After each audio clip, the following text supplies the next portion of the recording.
বিসমিল্লাহির রহমানির রহিম। তো দেখো, এরপরে লাস্ট এই টপিকটা হচ্ছে চ্যাপ্টারের last topic. Okay, percentage of yield. এখন দেখো, আমরা যে রিয়াক্টেন্ট গুলা দিয়ে রিয়াকশন করাই, ফার্স্ট পয়েন্ট হচ্ছে they are not always 100% pure. ঠিক আছে, প্রথম পয়েন্ট যেটা, reactants are not always 100% pure. Actually 100% pure material কোথাও আসলে তুমি পাবা না। ঠিক আছে, কিছু না কিছু ভেজাল মিক্স মিক্স থাকবেই। তো ম্যাক্সিমাম যতটুকু পিউরিটি তুমি পাইতে পারো সেটা হচ্ছে 99% পিউরিটি। ঠিক আছে, ম্যাক্সিমাম অ্যাভেলেবল পিউরিটি ইজ 99%। তো যদি কোনোটা এরকম হয় যে মানে 99% পিওর, তখন ওই রিয়েক্টেন্টটাকে বলা হয় অ্যানালার রিয়েক্টেন্ট, গোল্ড মেটাল, বাট অনেক এক্সপেন্সিভ মেটাল। হুম, আস্ত। ও, তুমি এটার এই ল্যাটিন নাম জানো না? এটা অরাম না কি জানি একটা, এটা ল্যাটিন নাম, দেখিও তুমি।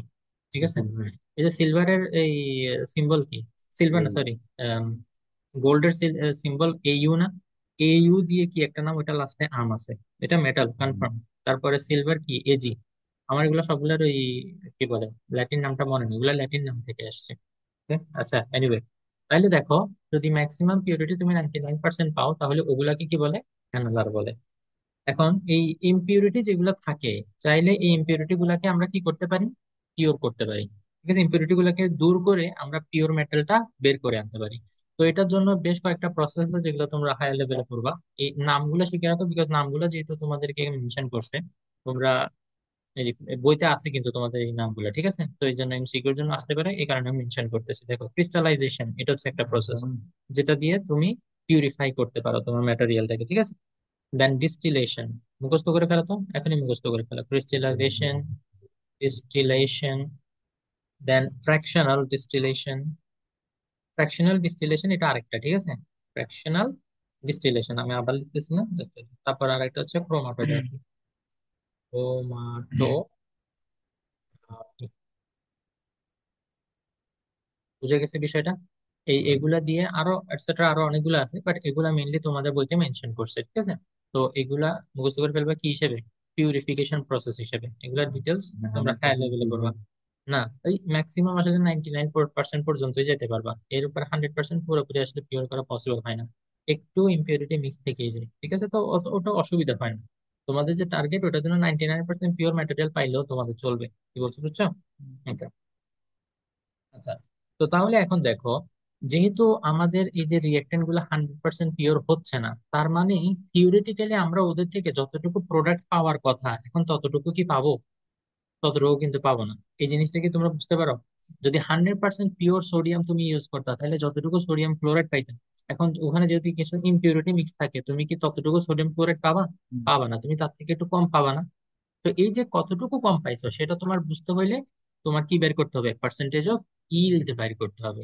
ঠিক আছে, মনে করো তুমি পাওয়ার কথা ছিল 10 গ্রাম, কতটুকু পাওয়ার কথা ছিল, 10 গ্রাম, বাট তুমি পাইছো কত, 5 গ্রাম। তাইলে আমরা এখানে এমনি নর্মালি বলতে পারি না যে আমরা 50% পাইছি, যেটা পাওয়ার কথা ছিল আর 50% পাইছি, এটা বলতে পারি না। এই 50%টাই হচ্ছে বেসিক্যালি কি, পার্সেন্টেজ অফ ইল্ড। যদি কেউ বলে যে না, 10 গ্রাম পাওয়ার কথা ছিল বাট পাইছে 7 গ্রাম, তাইলে তার পার্সেন্টেজ অফ ইল্ড কত, 70%। যতটুকু পাওয়ার কথা ছিল তার 70% পাইছে। ঠিক আছে, তো এই জিনিসটা আসলে কিভাবে বাইর করি আমরা, এটা বের করার যে ইকুয়েশনটা, সেই ইকুয়েশনটা আমি এখন তোমাদেরকে লিখে দিচ্ছি। ঠিক আছে, যে ইকুয়েশনটা এখন আমরা শিখবো, এটা হচ্ছে কিসের equation, percentage of yield. Full mark পাইতে চাইলে এই যে পার্সেন্টেজটা এভাবে লিখবা না, ফুল এভাবে লিখবা, পার্সেন্টেজ অফ ইল্ড। ওকে, তো এটা equal to, hmm, calculated, calculated amount of product from reaction. মানে আমরা ক্যালকুলেট করে বের করি না যে এতটুকু পাওয়ার কথা, calculated amount of product from reaction. যখনই তোমাকে একটা রিয়েকশন আমি দিয়ে দিব, তো সেই রিয়েকশন থেকে তুমি বের করতে পারবে না যে কতটুকু প্রোডাক্ট আসলে পাওয়ার কথা। একটু আগে আমরা যেটা শিখছি ওইটাকে তো কি বলে, স্টয়কিওমেট্রি বলে। কি বলে ওইটাকে, স্টয়কিওমেট্রি। তো আমরা ক্যালকুলেট করে বের করলাম যে কতটুকু আমাদের পাওয়ার কথা। এবার উপরে কি বসাবো দেখি বলো তো, কতটুকু আমরা অ্যাকচুয়ালি পাইছি। ঠিক আছে? তো সেটা হচ্ছে কি amount of product from the reaction, amount of product from reaction. দোনোটা কথাই আসলে সেম, দেখো। এই যে amount of product from reaction, এখানেও amount of product from reaction. নিচেরটাতে খালি কি অ্যাড হয়েছে, ক্যালকুলেটেড, মানে এটা ক্যালকুলেট করে আমরা দেখছি যে এত পাওয়ার কথা ছিল। আর অ্যাকচুয়ালি পাইছি কত সেটা বুঝবো উপরে, ঠিক আছে? আর পার্সেন্টেজ যেখানে দিবা বুঝবা যে সেখানে তোমার কি মাল্টিপ্লাই করতে হবে এটার সাথে, 100% মাল্টিপ্লাই করতে হবে। তো এটাই হচ্ছে আমাদের পার্সেন্টেজ অফ ইল্ড বের করার ইকুয়েশন। বুঝতে পারছি আমরা সবাই? তাইলে এবার আমরা কি করব, অঙ্ক করা শুরু করব। এটা লাস্ট টপিক, প্লিজ একটু মনোযোগটা দাও, বুঝলি? লিখবা আর কি, আমি একবার করাই ফেলি কারণ দেরি হয়ে যাচ্ছে, আমার মতো আমি শেষ করতে পারবো না। তো প্রবলেম নাম্বার 17 দেখো, 2 gram of magnesium reacts with necessary amount of oxygen. এই এতটুকু পড়েই তোমরা একটা জিনিসের ব্যাপারে ডিসিশন নিয়ে ফেলতে পারবা, সেটা কি জানো? এখানে কি লিমিটিং রিঅ্যাকট্যান্ট লাগবে? লিমিটিং রিঅ্যাকট্যান্ট কোনটা সেটা কি বের করা লাগবে? বের করা লাগবে না। হ্যাঁ, তো এখানে কি অক্সিজেনের ব্যাপারে ইনফরমেশন দেওয়া আছে? দেখো অক্সিজেনের ব্যাপারে বলছে নেসেসারি অ্যামাউন্ট, যেটা বলবে নেসেসারি অ্যামাউন্ট, আমি বলছিলাম ওইটার ব্যাপারে তোমার আর চিন্তা করারই দরকার নেই। তার মানে রিয়েক্টেন্ট এখানে যে দুইটা, ম্যাগনেসিয়াম আর অক্সিজেন, তার মধ্যে শুধু ম্যাগনেসিয়ামের ইনফরমেশন তোমাকে দিছে, অক্সিজেনেরটা দেয়নি। তার মানে তোমার এখানে লিমিটিং রিয়েক্টেন্ট নিয়ে চিন্তা করার দরকারই নেই। বিষয়টা বুঝে গেছে? লিমিটিং রিয়েক্টেন্ট নিয়ে আমরা কখন চিন্তা করব, যখন মোর দেন ওয়ান রিয়েক্টেন্টের ইনফরমেশন দেওয়া থাকবে। একটু আগে ডেফিনেশনের মধ্যে কিন্তু তোমরা পড়ছো, ভুলে গেছো কিনা কে জানে, এখানে রিয়েক্ট্যান্ট দুইটা, একটার ইনফরমেশন দিছে শুধু। তাহলে লিমিটিং রিয়েক্ট্যান্ট নিয়ে চিন্তা করার দরকার নাই। যদি ম্যাগনেসিয়াম কতটুকু অক্সিজেন কতটুকু দোনোটা বলে দিত, তাইলে আমাদের চেক করতে হতো যে কোনটা লিমিটিং রিয়েক্ট্যান্ট, কোনটা আগে শেষ হয়ে যাবে। বুঝতে পারছো? এখানে কি লাগবে তাহলে লিমিটিং রিয়েক্ট্যান্ট? লাগবে না। ওকে। তো বলছে কি টু ইল্ড 3.25 গ্রাম ম্যাগনেসিয়াম অক্সাইড, দেখো এতটুকু সে প্রডিউস করছে, ঠিক আছে? What is the percentage of yield, কতটুকু সে পাইছে সেটা ওখানে বলে দিছে, বাট অ্যাকচুয়ালি কত প্রডিউস হওয়ার কথা ছিল সেটা কি আমরা জানি? আমরা জানি না। আমরা জানি যে এতটুকু 2 গ্রাম ম্যাগনেসিয়াম থেকে এতটুকু পাইছে, বাট হয়তো বা আরো বেশিও পাওয়ার কথা ছিল। তো আরো যদি বেশি পাই তাহলে কতটুকু হচ্ছে পার্সেন্টেজ অফ ইল্ড, সেটা আমাদেরকে বের করতে হবে। তো আমরা বের করবো কিভাবে, প্রসেস একদম আগের মতো স্টয়কিওমেট্রি অ্যাপ্লাই করব, ঠিক আছে? বাট ফার্স্ট আমাদেরকে রিয়েকশনটা লিখে নিতে হবে। তো রিয়েকশনটা আমরা অলরেডি জানি, ম্যাগনেসিয়ামের আর অক্সিজেনের 2 mg + O2 বিকামস 2 MgO। তো তাইলে এখানে কোন দুটাকে রিয়েক্ট করব, একটা রিলেট করব ম্যাগনেসিয়াম আর ম্যাগনেসিয়াম অক্সাইডকে। তাহলে ম্যাগনেসিয়ামের জন্য এখানে 2 আছে, কি লিখবো, 1/2 number of mole of magnesium, correct? Then magnesium অক্সাইডের জন্য এখানেও 1/2 number of mole of magnesium oxide. তাহলে এখন দেখো তো, যেহেতু এখানে বোথ সাইডে 1/2 সেম সেম হয়ে গেলে আমাদের জন্য একটু সুবিধা না? কাটাকাটি চলে গেল, বাকি ক্যালকুলেশন এখন আমরা ইজিলি করে ফেলতে পারবো। দেখি, এখানে কি দেয়া, গ্রামে দেয়া আছে, তাইলে কোনটা ইউজ করব, W/M ইউজ করব। শুরু থেকে আসলে এগুলোই বলে আসতেছি, তাই না? তো তাহলে ডাব্লিউ কত, ম্যাগনেসিয়ামের জন্য ডাব্লিউ কত, 2 gram, divided by molecular mass of, sorry atomic mass of ম্যাগনেসিয়ামের, তো সেটা 24, কারেক্ট? ইকুয়াল টু, আচ্ছা, ম্যাগনেসিয়াম অক্সাইডের জন্য কত, 24 + 16, হ্যাঁ, মানে 40 আর কি। তুমি ডাইরেক্ট 40 বলছো, বাট আমি আলাদা করে লিখছি, অসুবিধা নেই, তুমি চাইলে ডাইরেক্ট 40ও লিখতে পারবা। এরপর উপরে বলো তো আমি কি 3.25 বসাবো?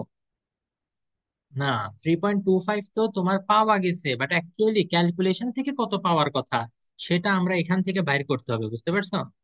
তো তাইলে আমরা কিন্তু এখানে 3.25 বসাবো না, আমরা বরং বের করবো যে এখানে কত বের হওয়ার কথা, ঠিক আছে? তো তাইলে এবার W/Mg/O ইকুয়াল টু, করো তো, 2 বাই, এটা করছে অলরেডি মনে না, 2/24 × 40, 3 পয়েন্ট সামথিং, 3.33 আসে আবার না? এটাই তো বের করছিলাম একটু আগে, সেম ক্যালকুলেশন। কত, 3.33, তাহলে দেখো তো, আমরা হিসাব করে দেখছি আমাদের 3.33 পাওয়ার কথা ছিল, বাট পাইছি কত, 3.25। তার মানে যতটুকু পাওয়ার কথা ছিল অতটুকু কি পাইছি? পাই নাই। তাইলে এখানে আমাদের কি বের করতে হবে এখন, পার্সেন্টেজ অফ ইল্ড বের করতে হবে। আচ্ছা কেউ আমাকে বলো তো, ধরো এখানেও 3.25ই পাইছি, তার মানে ক্যালকুলেশন করে দেখছি 3.25 পাইছি, এবং রিয়াকশনও 3.25ই পাওয়া গেছে। তাহলে কি আর পার্সেন্টেজ অফ ইল্ড ক্যালকুলেট করার দরকার আছে? তখন ওটা 100%, মানে যতটুকু পাওয়ার কথা ছিল তুমি তার 100%ই পাই গেছো, তো ক্যালকুলেশন করা ছাড়াই তুমি বলে দিবা যে পার্সেন্টেজ অফ ইল্ড 100%। হ্যাঁ, রং হয়েছে কিনা? হ্যাঁ, যদি আমরা পাইতাম আর কি। আমি জাস্ট বলতেছি ইন কেস যদি কখনো পাই তাহলে আর ক্যালকুলেশন করার দরকার নেই। ওকে, দাও। যদি কোশ্চেনে তো চাইলে দিয়ে দিতেই পারে, ইন প্র্যাকটিক্যাল লাইফ যেটা হবে না, চাইলে তো কোশ্চেনে টিচার ওইভাবে সেট করে দিতেই পারে ইচ্ছা, এই জন্য আমি বললাম আর কি, যাতে তোমরা রেডি থাকো। দাও, পার্সেন্টেজ অফ ইল্ড বাইর করো। কিভাবে বাইর করি আমরা? নিচে বসাবো যে ক্যালকুলেট করে আমরা কত পাইছি, ক্যালকুলেটেড অ্যামাউন্ট। আমরা জানি 3.33 পাওয়ার কথা ছিল, বাট অ্যাকচুয়ালি পাইছি কত? 3.25 পাইছি। তাহলে এবার ইন্টু কত? 100%। ক্যালকুলেশন করে বলো দেখি।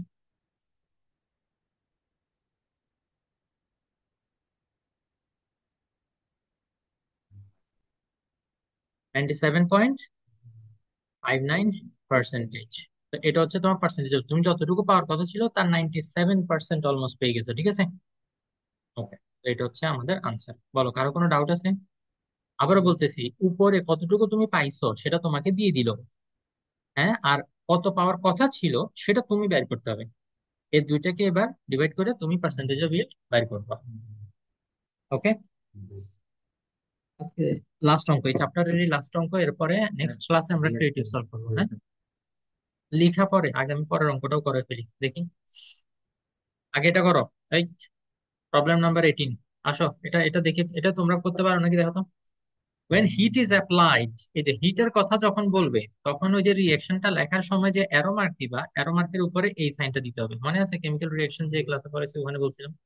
ওকে, তো to 80 gram calcium carbonate, calcium কার্বনেটকে হিট দিছে, তার মানে ক্যালসিয়াম কার্বনেট হচ্ছে তোমার কি রিয়েক্ট্যান্ট। ওকে, ইট yields কি, it is 39 gram of calcium oxide, তাহলে ক্যালসিয়াম অক্সাইড প্রডিউস করবে। What is the percentage of yield? ও আচ্ছা, এখানে আরো কিছু প্রোডাক্ট হবে, শুধুমাত্র সি এ ও হবে তা তো না, এই যে কার্বনও আছে এখানে। এই সি আর ওই সি কিন্তু সেম না, এই সি এ এটা মানে হচ্ছে ক্যালসিয়াম, আর এই সি মানে হচ্ছে কার্বন, আর ও মানে অক্সিজেন। তো ক্যালসিয়াম কার্বনেটকে যদি তুমি বার্ন করো তাহলে কি কি প্রডিউস হয়? ক্যালসিয়াম অক্সাইড প্রডিউস হবে, তারপরে কার্বন ডাই অক্সাইড প্রডিউস হয়, এবং একটু পানিও প্রডিউস হয়। ঠিক আছে, যদিও এখানে পানি আসলে তুমি দাও নেই, তারপরও এটা ওই বাতাসের মধ্যে অক্সিজেন থাকে, ঠিক আছে, সরি হাইড্রোজেন থাকে। এনিওয়ে, এখন দেখি আমাদেরকে বলো এটা কি ব্যালেন্স আছে। এই ক্যালসিয়াম একটা, অক্সিজেন তিনটা লাগবে, হ্যাঁ অক্সিজেন এখানে একটা আর এখানে দুইটা, তিনটা। হুম,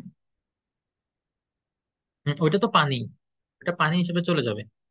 এটা আসলে না না লিখলেও চলবে, এখানে মেইনলি এটা আসলে দরকার নেই। এটা তোমরা চাইলে অ্যাভয়েড করতে পারো, এটা লাগবে না। মেইনলি তুমি যে দুইটা প্রোডাক্ট পাবা সেটা হচ্ছে এটা, ঠিক আছে। আচ্ছা, দেখে এবার এখান থেকে আমরা, ও এখানে বেশ কিছু আরেকটা এক্সট্রা ইনফরমেশন দিচ্ছে। অ্যাটমিক মাস অফ ক্যালসিয়াম কত? 40। কার্বন কত? 12। আর অক্সিজেন কত? 16। এগুলা জেনারেলি দেয়া থাকে না, এই কোশ্চেনে দেয়া ছিল আর কি। ঠিক আছে, তো দেয়া থাকলে তো ভালো, না দেয়া থাকলে যদি বিপদে না পড়ো ওটার জন্য মুখস্থ করে যাবে। কমন যেগুলো সেগুলাই ঘুরে ফিরে আসে, তো এই জন্য খুব বেশি কিন্তু তোমাদের মুখস্থ করতে হবে না। আচ্ছা, তো তাইলে দেখো 80 গ্রাম ক্যালসিয়াম কার্বনেট থেকে কতটুকু পাইছে? 39 গ্রাম পাইছে। এটা কতটুকু পাইছে সেটা দিয়ে আছে, তাই না? বাট কতটুকু পাওয়ার কথা ছিল সেটা কি এখানে বলছে? বলে নাই, তাহলে সেটা আমাদেরকে বের করতে হবে না? তো সেটা বের করো। দেখো এখানে এটার আগেও নাম্বার নাই, ক্যালসিয়াম অক্সাইড এটার আগেও নাম্বার নাই। তো তাহলে কি করব আমরা? Number of mole of calcium carbonate is equal to number of mole of calcium oxide. সামনে কিছু লিখি নাই কেন? কারণ ক্যালসিয়াম অক্সাইডের আগেও কিছু নেই, ক্যালসিয়াম কার্বনেটের আগেও কিছু নেই। ফাতেমা বুঝতেছো? আচ্ছা, তো এটা কোনটা আমাদেরকে বের করতে হবে? ক্যালসিয়াম অক্সাইড বের করতে হবে, তার মানে ক্যালসিয়াম কার্বনেটের যেটা সেটা বসাই দিব। 80 gram, 80 gram divided by calcium কার্বনেটের মলিকুলার মাস বের করো। CaCO3, তাই না? হিসাব করো তো, ক্যালসিয়াম হচ্ছে কত? 40, দিয়ে দেওয়া আছে না? ক্যালসিয়াম 40, দেন কার্বন হচ্ছে 12। কার্বনও কয়টা? একটাই, প্লাস 12। কিন্তু অক্সিজেন কয়টা? অক্সিজেন এখানে কয়টা? তিনটা, দেখতেছো না আমি ইন্ডিকেট করতেছি। তাহলে 16 ইন্টু কত লিখবা? 3 লিখবা, ইকুয়াল টু কতটুকু ক্যালসিয়াম কার্বনেট প্রডিউস হবে, ক্যালসিয়াম অক্সাইড প্রডিউস হবে সেটা আমরা আমরা জানবো, কিন্তু নিচে মলিকুলার মাস কত? ক্যালসিয়াম হচ্ছে 40, প্লাস অক্সিজেন একটাই, তাহলে অক্সিজেন কত? 16। দাও ক্যালকুলেশনটা করে ফেলো দেখি। এখানে 80 ডিভাইডেড বাই 40 প্লাস 12, 52, 52 প্লাস 348। ও, এটা 100 হয় না? 100। ওকে, আর এখানে 40 প্লাস 16 কত? 56। তো 56 এটা এদিকে আসলে মাল্টিপ্লাই হয়ে যাবে। তাইলে ডাব্লিউ টাও, টাও কত দেখি বলো তো? W of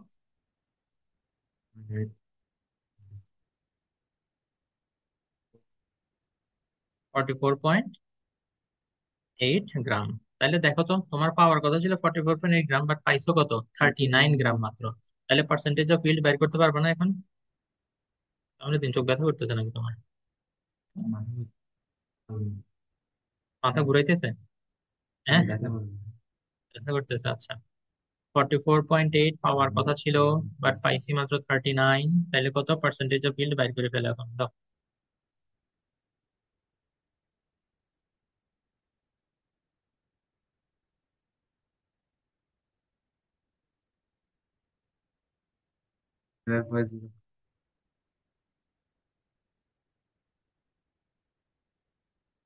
it is 7.05%। Same আসে নাই? বুঝে নাই? ও হ্যাঁ, ইচ্ছা। It doesn't matter. না, তোমরা লিখবা এখন। হ্যাঁ, আমি পড়াই ফেলছি, আমার পড়ানোটা আগে ইনশিওর করা দরকার ছিল। এবার লেখো তোমরা তাড়াতাড়ি।